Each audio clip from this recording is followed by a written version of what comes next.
Hello everyone, I'm Chris Jansen, CEO of Kantar, and I'm very excited to welcome you to today's programme to launch Kantar BrandZ's Top 100 Most Valuable Global Brands for 2023. It's certainly been another turbulent year for the global economy, which has provided many challenges for the marketing community and a testing backdrop to this year's results, as we'll see.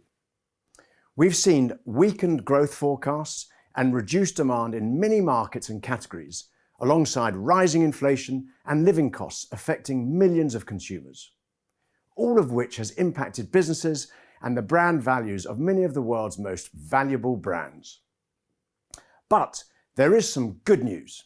Our work this year clearly shows that with the right level of investment and strategic focus, it remains absolutely possible to unlock growth and create value in any region, market or category. And this year, more than ever, we're here to help guide you to make the right decisions for your brands. We're framing this year's results around the 4 biggest challenges for brands to overcome in 2023. Each section of today's programme will explore one of these 4 challenges and provide hard evidence and examples of why each is so important and what you need to do to overcome them. We'll also outline the benefits of doing so, both now and in the future. These insights are all firmly anchored in the BrandZ database of over 4 million consumers, 21,000 unique brands, and 25 years of brand building expertise. The 4 challenges are: is your business investing enough in your brands? Do people sense anything different about your brands? Is your pricing delivering value for your business and customers? Is your brand delivering value beyond your business? We'll be hearing from many of our Kantar experts to help answer these questions, but also from some fantastic business leaders on how they're using the power of brand to drive success.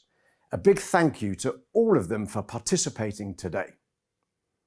We also want to hear from you, so please submit your questions, feedback and thoughts throughout the session by typing into the chat.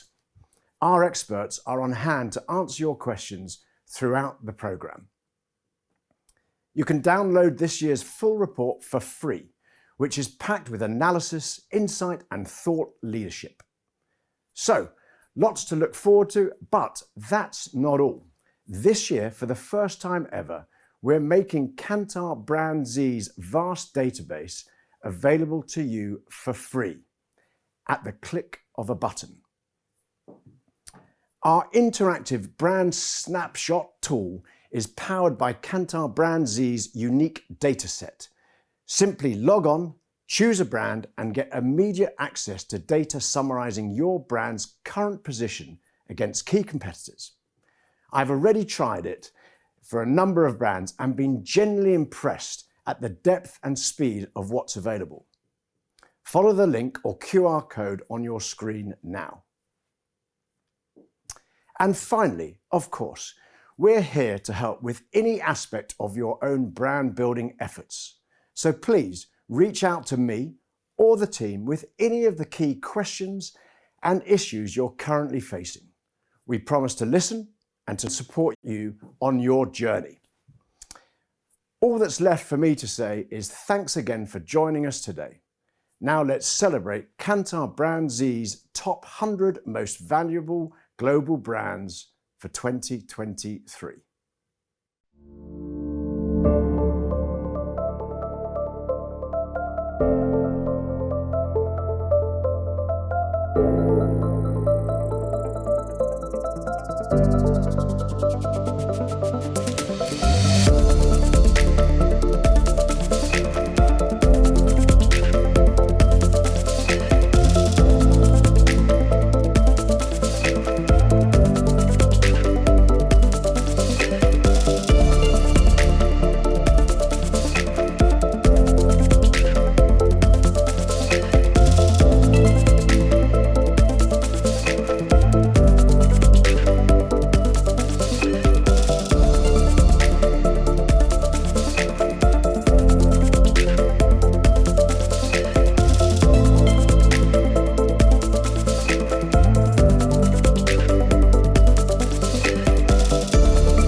Hi everyone, great to see that this year's Kantar BrandZ Global Top 100 is as interesting as ever and a useful gateway to unlock a wealth of insights and implications, as we'll see throughout today's session. So let's begin with some key facts to help frame this year's results. The total value of Kantar BrandZ's top 100 global brands now stands at a whopping $6.9 trillion. To give that some context, that's more than the total annual economic output of India and the UK combined, and shows the incredible ability of brands to create value for their owners. And you'll have noticed that Apple remains our #1 brand this year with a monumental brand value of $880 billion, maintaining a substantial lead over second place Google and still very much supercharged by the strength of the brand's perceived differentiation over competitors, a theme we'll come back to a little later. And we've seen once again that our global top 100 never stands still. The particularly eagle-eyed among you may have noticed that 2 new brands have entered this year's ranking, both from China, the online retailer Shein and the water brand Nongfu Spring, both of which we'll revisit shortly. And we've also seen 9 brands return to this year's top 100. These are all brands that have featured in previous years. They are BCA, Airtel, ExxonMobil, Pepsi, Red Bull, Colgate, Shell, Sony and Pampers. A big congratulations to them all. So, certainly good news for the brands I've mentioned, but if we look at the overall brand value progress of the top 100 as a group versus the same time last year, we've actually seen an overall decline of 20%. Their total value is 1/5 lower than it was, which is certainly linked to many of the economic factors Chris described earlier. With this in mind, let's quickly pause here and remind ourselves of what a brand valuation is and how Kantar BrandZ's methodology is unique. Brand valuation combines 2 key perspectives to arrive at a dollar value for any brand.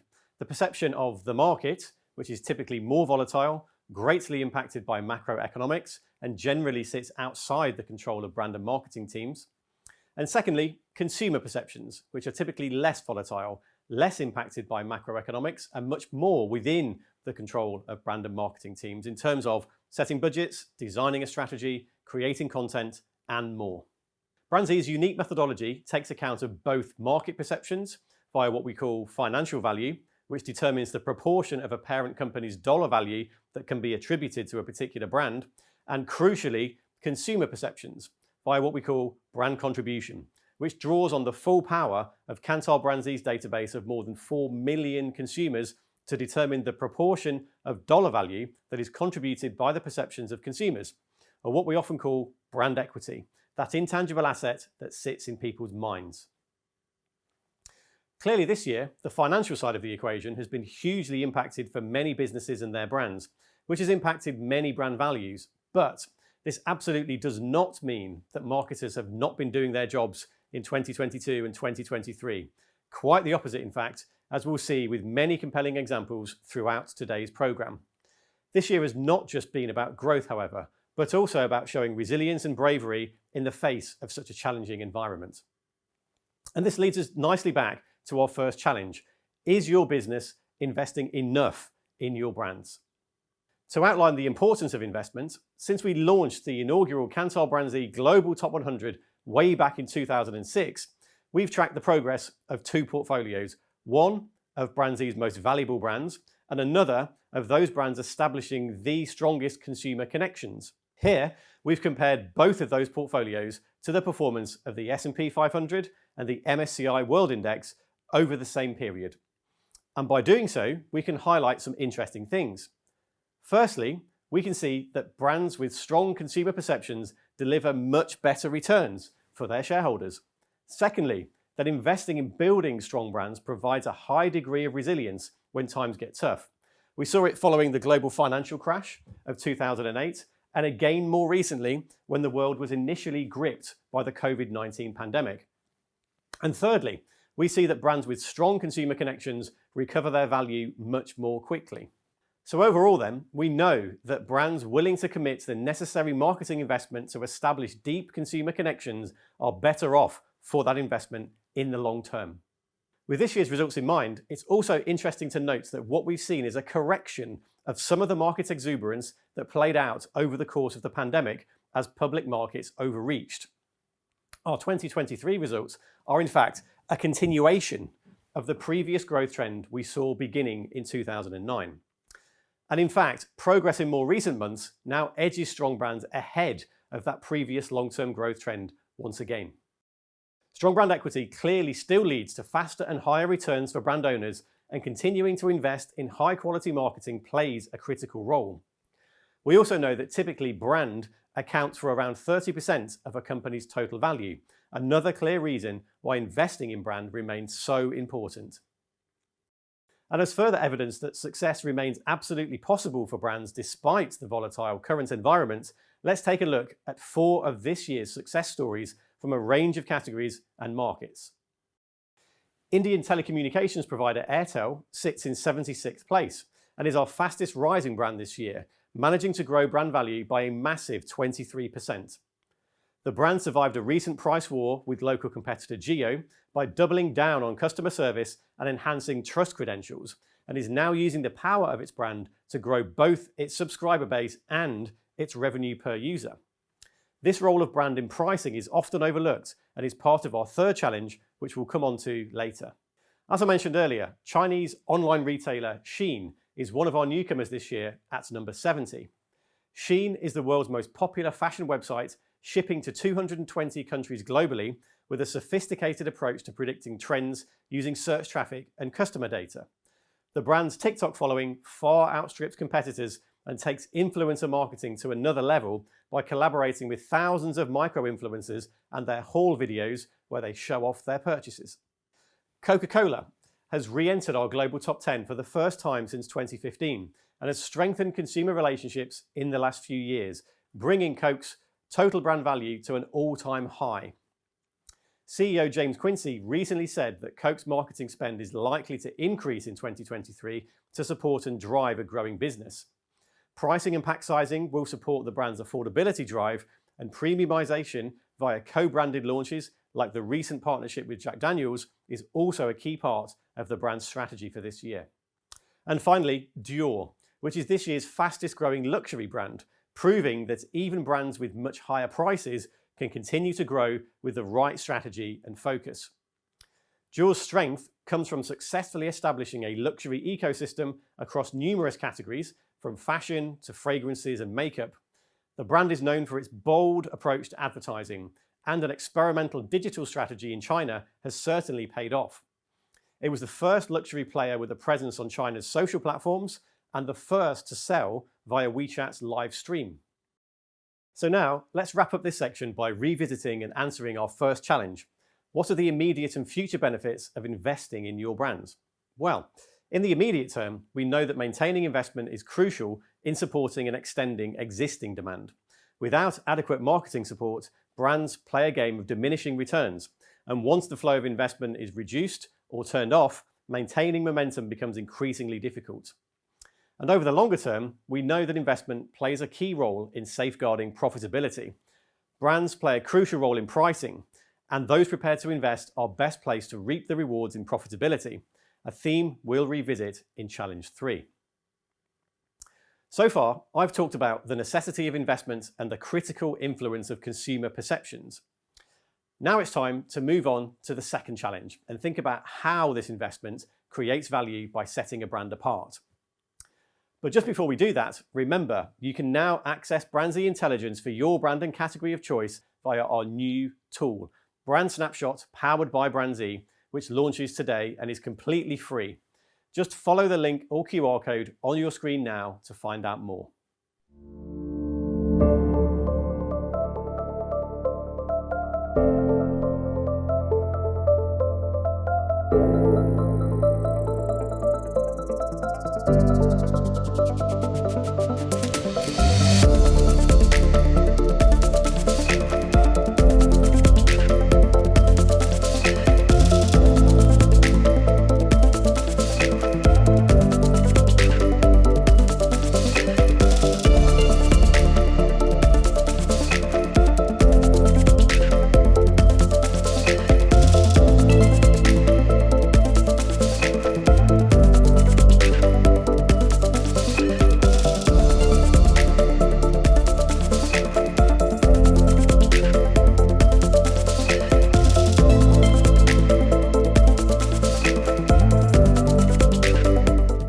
If you've met our first challenge, then you'll have secured the investment that can build current and future demand for your brand. But what qualities does a brand need in order to convert that investment into future value and revenue effectively? Now, there's been some debate recently about differentiating brands, how possible that is and how valuable it is. Our evidence is very strong that for brands, difference makes the difference. Difference in the minds of consumers can be large or small, but anything different about the way a consumer thinks, feels, and experiences your brand can be a critical driver for growth. We found that difference as we measure it is a predictor of share growth, that promoting any sense of difference to make it more known and more relevant aids that growth, and that, of course, there are many ways to build your difference. In marketing, there are no silver bullets, but difference will help support your brand in a number of ways.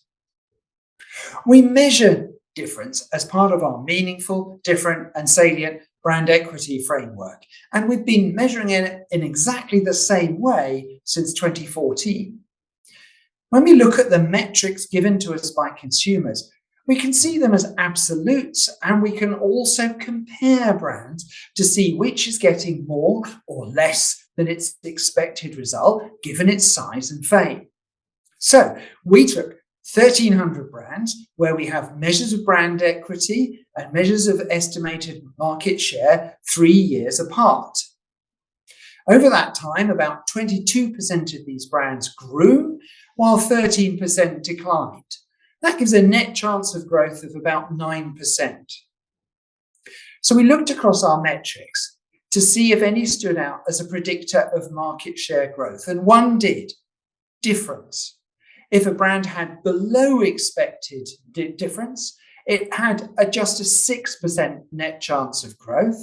But if it had extra difference, if it was above its expected levels, it had a 15% chance of growing. And the brands with the most extra difference had a net 25% chance of growth. Difference was giving brands 2 to 4 times the chance of growth.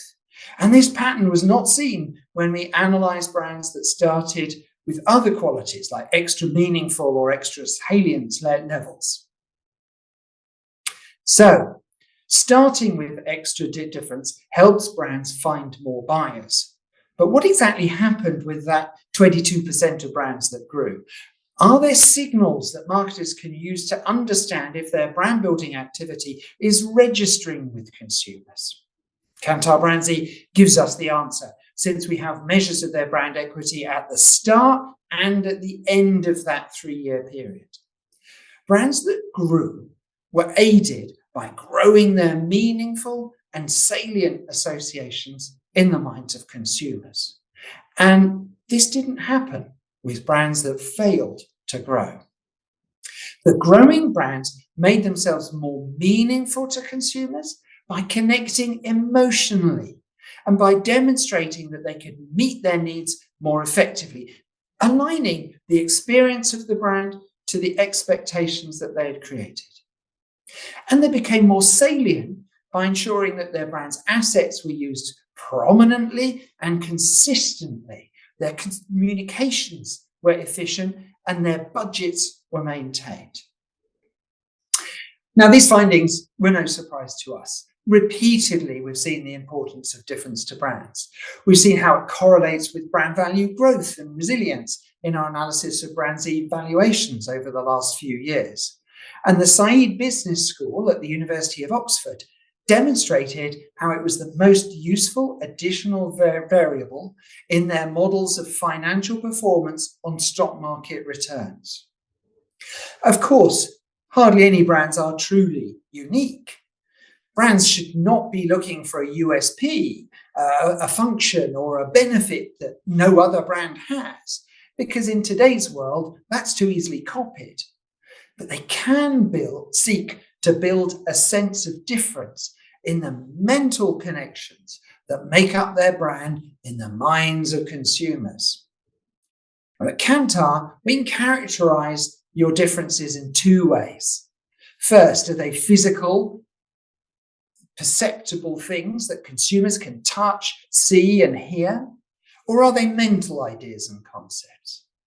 And then second, we consider whether they are intrinsic qualities and aspects of the brand and the product itself, or are they extrinsic ideas and values borrowed from something or somewhere else. We analysed over 11,000 brands in the database to look for the most common traits of brands that built difference. And the four strongest things we found: number one, perceptible distinctiveness, driven by physical distinctive assets of the brand, such as a logo, a pack, or an ingredient. Number two, functional benefits such as quality and superior performance. Of course, in many categories, they are easily copied and need to be consistently refreshed and reinforced. Number three, emotive clarity, association with a feeling such as pride, security, or status, often borrowed from symbols such as a place of origin or a celebrity. And number four, leadership, advancing the category by innovating and presenting fresh ideas in advertising. Now, most brands use a variety of the drivers, not relying on just one. And in particular, we have to say distinctiveness alone is not enough. It only explains perhaps a quarter of a typical brand sense of difference. If you rely on physical assets alone to separate your brand from others, you're missing on a huge potential opportunity. So I'll show you some details about how some of the most valuable brands have created a sense of difference. I'm sure you all recognize the distinctive physical assets of the Louis Vuitton brand. Their icons and the LV monogram are repeated over and over across their products. The golden brown color scheme, the product shapes. And recently they brought these icons to life in the virtual worlds of the metaverse. But the brand hasn't relied on that. It's continued to build a variety of mental connections with extensions into music partnerships, video games, wearable tech, luxury sportswear, even sponsorship of the NBA. Each of these connections helps to build and maintain that sense of difference. Now, the Doritos brand couldn't be more different to Louis Vuitton. While it too has distinctive assets in its triangular chip shape and bold coloured packs, these just help the brand get recognised on shelf. What differentiates it more in the minds of consumers is its quality, its flavour profile, and its eating experience. And our data shows taste is particularly important in supporting difference for food brands. And these mental connections the brand has to create by setting expectations in communications. Disney has a clear emotional connection for me and for most consumers, and it's a consistent one around the world. BrandZ classifies emotional connections as personality archetypes, and Disney is known as a joker or free spirit in every market covered by BrandZ. Emotive clarity can be a vital part of building a sense of difference for any brand. Finally, TikTok. It's the only brand in our media and entertainment category showing any real leadership at the moment. It's shaking things up and leading the way with its creativity and the superior algorithm that helps to set global trends. This category leadership sets it apart from other brands, and it has maintained a sense of difference through launch to early maturity. So, we have overwhelming evidence that difference can be achieved by brands, that it's incredibly valuable, and that it helps brands create more value for their businesses. So right now, we encourage every marketer to understand and identify the difference their brands already holds in the minds of consumers and activate that difference. A brand with more mental connections and with different mental connections actually comes to mind more easily when a consumer is making a decision. So it gives your brand a better chance of being chosen. And if you don't have enough of a sense of difference to leverage right now, Perhaps it's time to review your brand strategy. Every brand needs to plan how it will refresh and reinforce its differences, since these are crucial. They support not just your penetration, but also the price consumers will pay, and that protects vital future margins.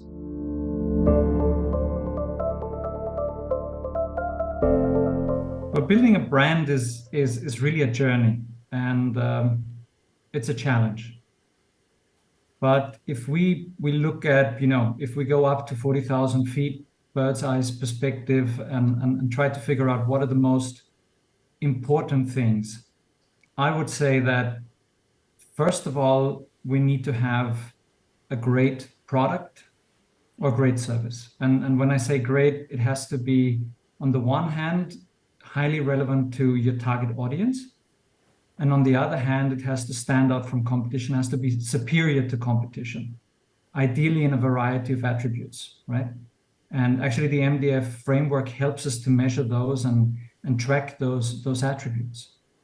So the first thing I need is a product or service that intrinsically from its quality is superior and highly relevant to people. And then I would follow Byron Sharp really to say, once I have a great product, I need to make sure that this product is also available, broadly available, or at least available to the target audience.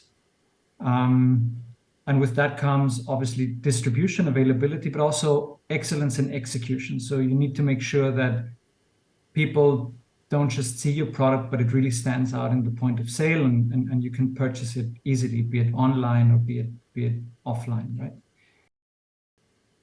And on top of that, I need mental availability. So when I think of a problem, or I think of a need, or I think of a category, I have to make sure that my brand comes to mind first.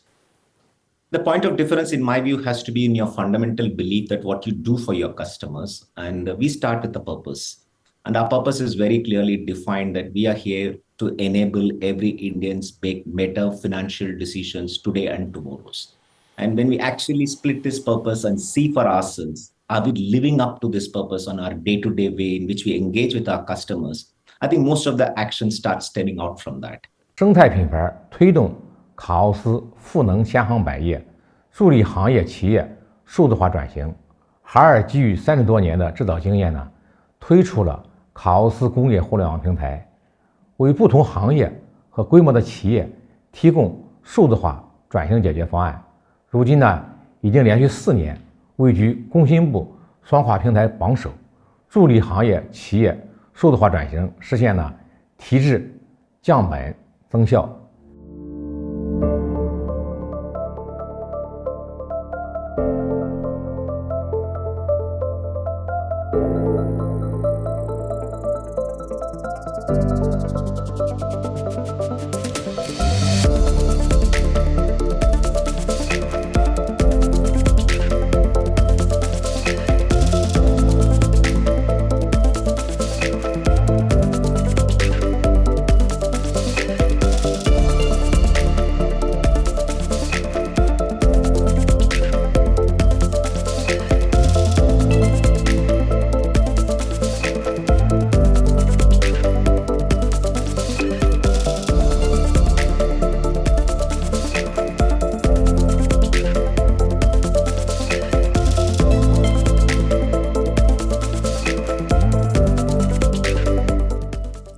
Heard a lot about the economic difficulties across much of the world and how this is affecting businesses, the price of goods, and ultimately the consumers that buy those goods.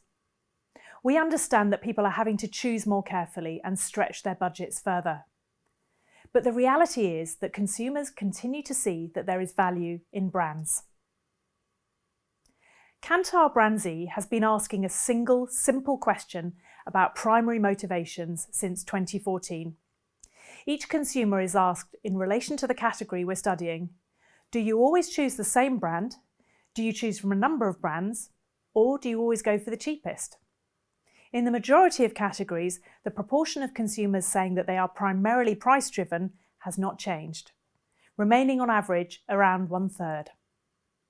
As we've not completed all our survey work yet in 2023, we can't show you a figure for this year, but through to 2022, the size of this group has been stable.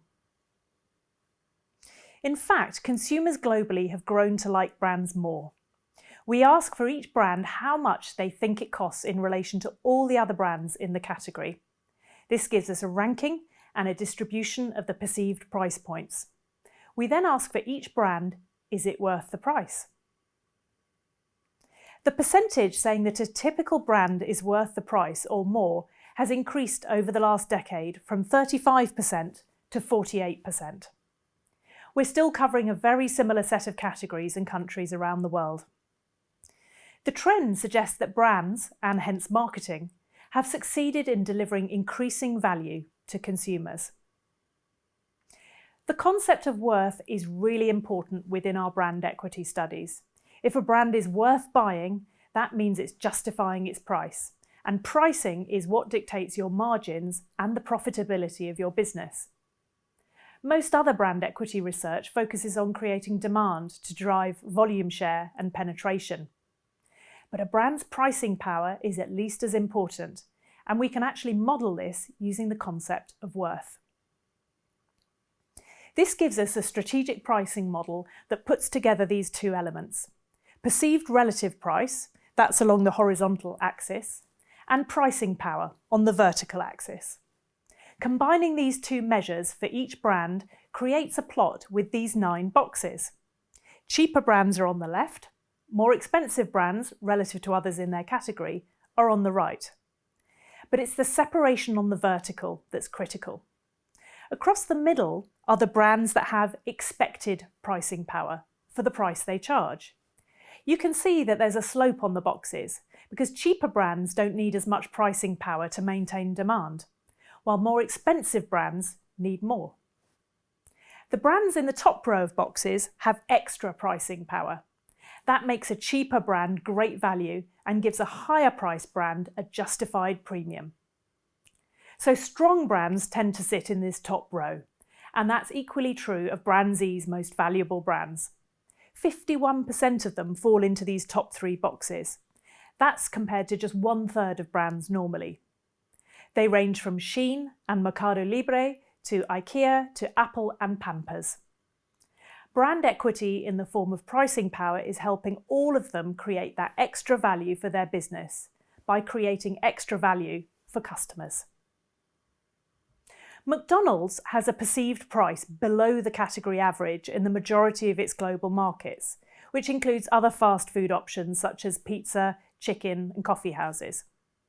But its strong equity supports a pricing power, making it great value for most consumers. It's convenient, distinctive, and an easy choice. And it's also continually changing and updating its offer, giving something new to its many regular customers. Colgate is also an innovator, despite being a long-established and trusted brand.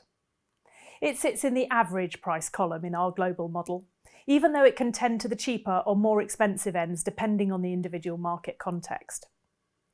And in every country, we observe that perceptions of trust, quality, and innovation, supported by consistent communications, means that Colgate maintains a sense of difference and gives the brand extra pricing power, putting it in the top row of boxes with higher margins. Telecom, Germany's leading communications provider, is happy to charge higher prices because it's perceived to offer the best service to its customers. And beyond this, it's seen as leading the way and always being first to introduce a new product or service. It appears as T-Mobile in the USA, where it's more of a challenger, but still higher priced than MVNOs, and just as able to justify its price point and demonstrate its value to consumers. So we have seen that pricing power offers value to consumers and value to businesses. The effect on brand value seen in our annual rankings is also apparent. Even in the last year, with all the disruption the market has experienced, pricing power has helped improve brands' resilience. We looked at brands that fell into the top row of boxes in our strategic pricing model and compared them with the brands in the bottom row that lacked pricing power relative to the price point. The brands with higher pricing power tended to overperform. The brands that lacked pricing power tended to underperform. This gave a 4% advantage on brand value change to the brands with higher pricing power. Or to put it another way, an average of $700 million for each of those brands. And then we looked further. Here, we're comparing brand value change over 4 years. So going back to 2019's brand values before the impact of the COVID-19 crisis. And we looked to see the impact of investing in brand equity and aligning pricing to pricing power. On the left are the brands that did not succeed in this and which saw their pricing power decline. On the right are brands that improved their global average pricing power.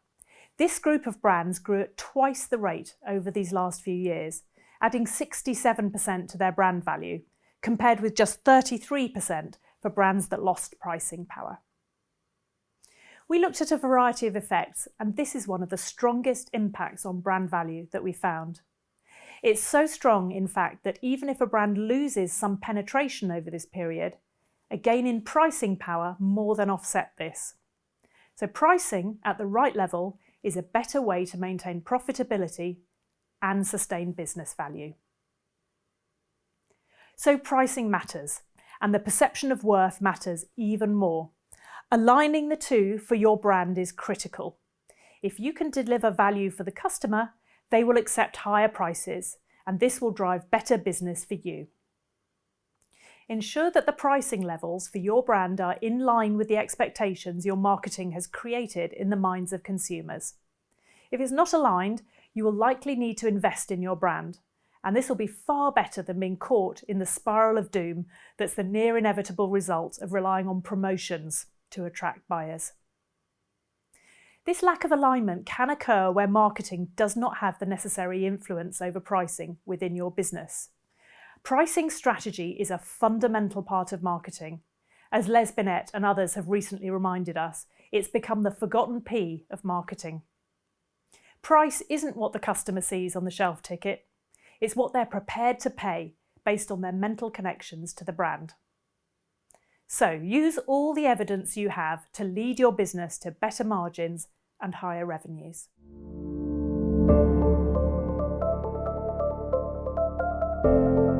We are sensitive to the fact that for some of our consumers, it has been tough. So we are working to take in some of the inflationary pressures, so to absorb some of the price increases on our side, so that it offsets, the input cost headwinds that are coming. If you look at our 2022 growth, it has been quite balanced in terms of volume, valorization, and price. If at all we have done a price increase, it is based on very sophisticated tools like RGM, revenue growth management. Secondly, if we look at the L'Oréal Group, the piano of product pricing that we have, starting with just a couple of euros, it allows for us to offer products to all income brackets, and in that sense, our products are very, very accessible, especially the consumer product division brand. We have done some internal studies where, for L'Oréal in general, but more specifically for our luxury division, L'Oréal Dermatological Beauty, as well as for the professional products division, what we see is that the consumers for these divisions are less exposed to inflation versus the average consumer. And the third thing that I would say in terms of pricing is that consumers are eager for innovation. And that gives us the capacity to valorize with great innovation of product and services and bring them to our consumers. Not surprisingly, the main headwind recently has been inflation. So the cost of goods, everything has been increasing in terms of price. So we had to take some action also in terms of pricing. And obviously this is putting more pressure on our demand. But we are working hard through all levers to really help continue to grow the company, and it is working. Our growth in volume has been quite solid in the last years, and also in the short term in 2023. This has been possible through working a lot on what we call revenue growth management, making sure we maintain the right price point, the right format, depending on the channels, and offering more options to our consumers in this particular moment of time. And obviously continuing to invest behind our brands to make sure they are still top of mind and really loved by our consumers. A brand is really, really important to give a product a meaning and to drive, loyalty. And that obviously builds a relationship between the person and the brand. So this is something important in times of macroeconomic uncertainty. But beyond that, I think we have stepped up a great deal our revenue growth management capabilities. And revenue growth management is at its core, it's really a consumer-centric segmentation, and it ensures that we have the right product in the right package, in the right channel, at the right price point. And this helps us drive transactions both in the affordability segment and in the premium segment. So it helps us really expand our consumer base. There will be people who spend less, and here we need to look for affordability options, and there will be people who want to value up, and revenue growth management helps us there as well.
So far, we've been talking about brand value as purely the financial value of the brand as a business asset.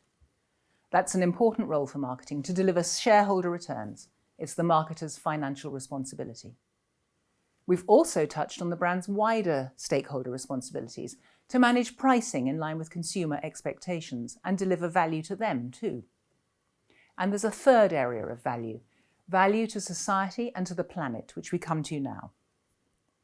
Kantar's sustainable transformation practice worked with 400 clients last year across the world to help them understand and act on both the sustainability hygiene factors that they have to address to meet the obligations of their particular sector, and we call those shields, but also the leadership opportunities that exist for their specific brands in the area of sustainability, and we call those swords. In the last year, the pace has accelerated as more and more companies focus on the actions they must take right now, and as significant pieces of legislation, such as the Inflation Reduction Act in the United States and the EU Green Deal here in Europe, take hold. And we know that our clients are eager to get on with the important and urgent actions they need to take, not just because they recognise the strategic importance of this, not just because they can see the business opportunity it offers, but also because they know how important it is to many of their most important constituencies, audiences who help in value creation, such as investors and other partners. We know it's increasingly difficult to raise money without clear evidence of a commitment to sustainability. Audiences such as employees. We know that for rising generations who now make up a substantial part of the workforce, this is a deal breaker. And of course, for the people who buy and use brands, who we know are looking for ways to make better choices every day, and whose understanding of those brands forms the backbone of Kantar BrandZ. For all these reasons, sustainability is now a fundamental requirement for doing business, and it's also an enormous opportunity. Diving into the unparalleled dataset that we have in BrandZ, we have used a combination of modelling and analysis to identify the specific contribution of sustainability perceptions to a brand's equity and hence to its value. Broadly, that process enabled us to identify the importance of sustainability perceptions to demand power and pricing power for each category. And then we measured the extent to which sustainability is more or less associated with each brand. And from this analysis, we can identify the percentage of the brand's value that can be attributed to sustainability perceptions. Here, you can see the average figure of 3.3% across our global top 100 brands. Now, 3.3% is not a huge number, but that average of 3.3% masks a wide variation.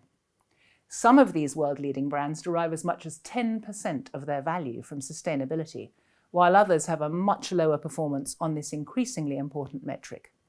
So already, we start to see the opportunity gap. And already, right now, there's an amazing almost $200 billion of value coming from sustainability for those top 100 brands. But could it be more? Well, the fact that there are brands out there at 10% makes it very clear that it could. So let's dig a little deeper.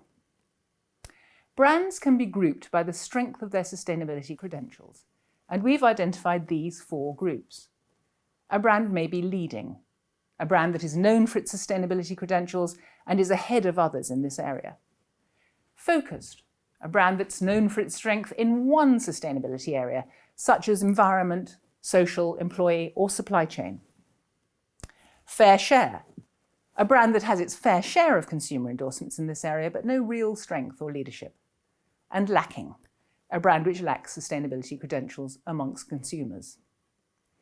We have grouped all the brands in our global database, over 11,000 brands, into these 4 groups. The first thing to acknowledge is that relatively few brands are known for their sustainability credentials. That stands at just 11%. The majority have their fair share of sustainability perceptions, okay, but no real strength. And a quarter are actually lacking in this area. So there is a lot of work still to do. But I asked earlier, could the world's most valuable brands be doing more? The answer is clearly yes. Here's where they fall in our 4 groups. Only 2% meet our definition of leadership, and only 3% are known for even a focused form of sustainability. Almost 1 in 2 of them lack sustainability credentials. And we know from this year's analysis that those lacking in sustainability perceptions were less resilient to the challenging economic and market situation and lost 5% more brand value than the others. So, which brands are doing well in this area, getting the credit for their work in sustainability and using it as a value driver? One of our leading brands is Chinese bottled water Nongfu Spring. This brand is perceived as highly natural, healthy, and respectful. The company describes itself as porters of nature and grew value by 8% in 2023. A reminder that sustainability can sit very comfortably alongside other positive drivers of image such as naturalness, quality, purity, provenance, and other things. And a great example of a focus brand is Tesla, a brand built on innovative technology which continues to stand out as different and continues to disrupt its sector. Tesla remains the #1 car brand as valued by Kantar BrandZ. So the 4th challenge is to ask yourself, are you delivering value beyond the business? Sustainable business strategies seek to deliver value to a variety of stakeholders throughout the value chain and beyond. And this is increasingly part of our license to operate as businesses and brands. But we can also demonstrate that there is business value in sustainability when it's well done and well communicated, and we've put a number on it. That number can be very significant, as we've seen, and already some brands in the top 100 are benefiting from this, but not many. The opportunity gap is considerable, and with brands of this scale, the value that is missing is huge. Brands with robust sustainability plans and actions have valuable stories to tell us all. And people who buy your brands, who make them and who invest in them want to hear those stories so they can meet their own sustainability aspirations and targets. So such a plan is now essential. It is required, it is good business, and it's also good for business. Thank you.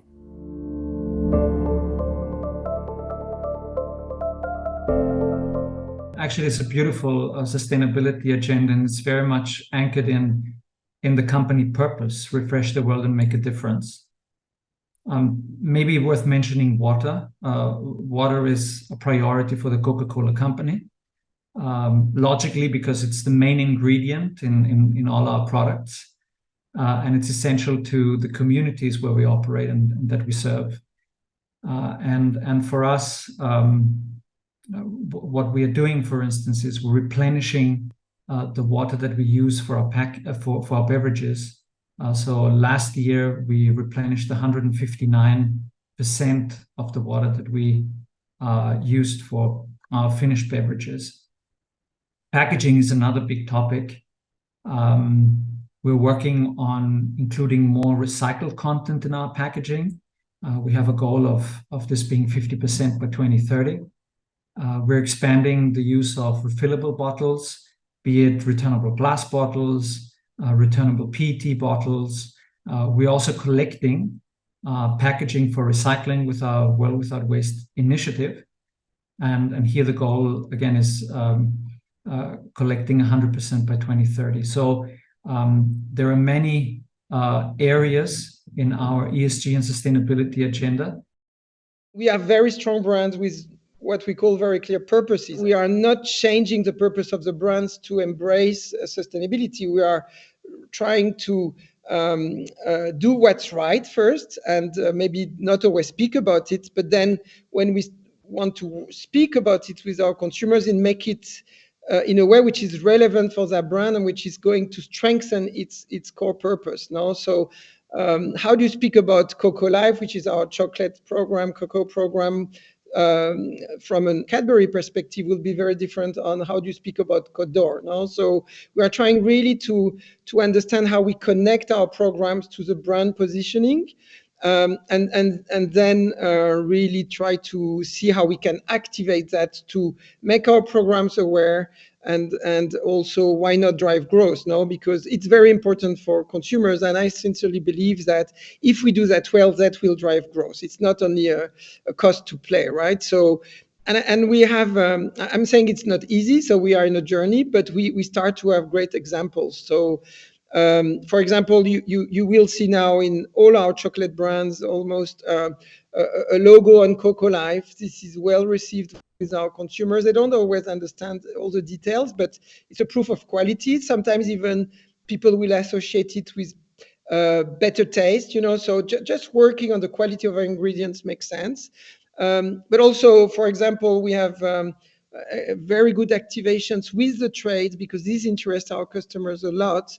Where, for example, in Canada, we are doing every year with a customer a very strong activation in store to showcase what we do with Cocoa Life and Cadbury, and that's a great example of how can you bring it in the consumer story, but at the same time drive sales. We spend 2% of our net profits every year on our ESG, and we're the first bank in the country to actually say we'll become carbon neutral by 2031. Banking, by its very nature, allows us to be a diverse organization, and we have almost people from all parts of the country. We have again put a stake on the ground in terms of saying, at least let's get our gender diversity to a level 50%. And that's a big ask in front of all of us. We have all been tasked to get there. And diversity of cultures, diversity of opinions in the decision making is what we are looking at. 生态品牌的真谛是实现人的价值最大化。真正的品牌不应只停留在产品和服务层面，而应该上升到人的价值层面。因为全世界不论地域和民族，所有的人都希望被尊重，都希望能够实现自身的价值。海尔始终坚持人的价值最大化，让每个人都能持续创造用户价值，为品牌建设注入不竭的动力。Look, at AIA, we are conscious and aware of the commitments that we've made in what I would consider to be a very ambitious ESG agenda. I would encourage you to read our ESG report, all 100 and something pages of it that was published recently across 5 pillars: health and wellness, people and culture, green operations, sustainable investing and corporate governance, where we are really making a strong commitment to the sustainability of those pillars and how we operate to make ESG intrinsic, but also to net zero. We've made a commitment to net zero by 2050. And if you look at our footprint across 18 businesses, you look at all the vehicles, the buildings, the emissions, if you look at the contributions even that our agents make, you know that we have a big responsibility over the next 30 or so years to deliver on that net zero promise, but really to drive consciousness of sustainability and the role, for example, health and wellness plays in our community to deliver affordable, accessible healthcare, to deliver great experience. So we see ourselves in the role that we play in our communities as a big brand, as a big presence, as systemically vital. So our responsibilities go beyond merely the protection piece. It goes into serving our communities and being there to be benevolent. Our corporate responsibility program is L'Oréal for the Future, and it includes social and environmental impact. We have been taking bold, measurable commitments for 2030 on climate, water, biodiversity, and natural resources. And we are the only company in the world, actually the only group, to receive a AAA rating by CDP 7 years in a row. So year on year, we are making progress in this field. Almost 2/3 of our sites are carbon neutral today. 97% of all our new renovations, new products or renovations in products are eco-design. We are also doing a lot of partnerships. So we are partnering with this Swiss startup Gyoza, with our brand L'Oréal Professional to create a water saver shower head. It is a patented water fragmentation technology. And by using that, we can save up to 69% of water in the back bar in salons. Overall, there's a lot of such initiatives. And then for our brands, Garnier is a brand that is taking commitment for green beauty for all of us. The brand is transforming its entire, value chain, whether it is ingredient sourcing or formula, whether it is about, recycled or recyclable plastics, or it is about carbon neutral factories, whether it is about new product innovations or responsible communication in advertising, so that consumers are empowered to make more sustainable choices, in beauty.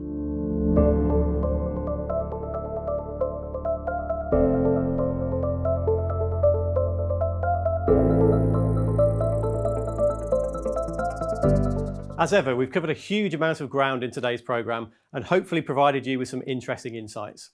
I wanted to take a final few minutes to recap on our 4 key challenges to you and how Kantar BrandZ can offer you immediate support. Is your business investing enough in your brands? Do people sense anything different about your brand? Is your pricing delivering value for your business and customers? Is your brand delivering value beyond your business? For deeper insights on these topic areas and much, much more, you can download Kantar BrandZ's Most Valuable Global Brands for 2023 report for free by following the link or QR code on your screen now. And a final reminder that you can start investigating these 4 challenges for your brand immediately and for free using Brand Snapshot powered by BrandZ, which launches today. Available in 43 markets, you can explore your brand's performance in a particular market with access to key Kantar analytics to understand the driving forces behind your brand's demand, ability to justify its pricing, and potential to grow in the future. Just follow this link or QR code to find out more. Finally, we'd love to hear from you, so please do share your feedback and questions via the live chat. Thanks again for joining us, and to all of our speakers and contributors and the entire BrandZ team, we hope to see you again this time next year. Thank you.